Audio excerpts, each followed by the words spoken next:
The myth of Perseus, mythus Persei.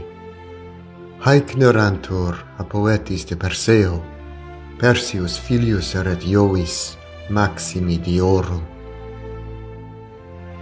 Avus eius Acrisius appellabatur, Acrisius volebat Perseum nepotum suum necare, nam propter oraculum puerum temebat. Comprehendit icitu Perseum ad hoc infantem, et cum matre in arca lignea inclusit.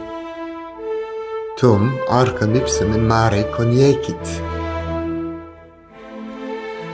Danae, Persei mater, magnopere carita est, tempestas enim magna mare turbabat, Perseus autem in sinu matris dormiebat.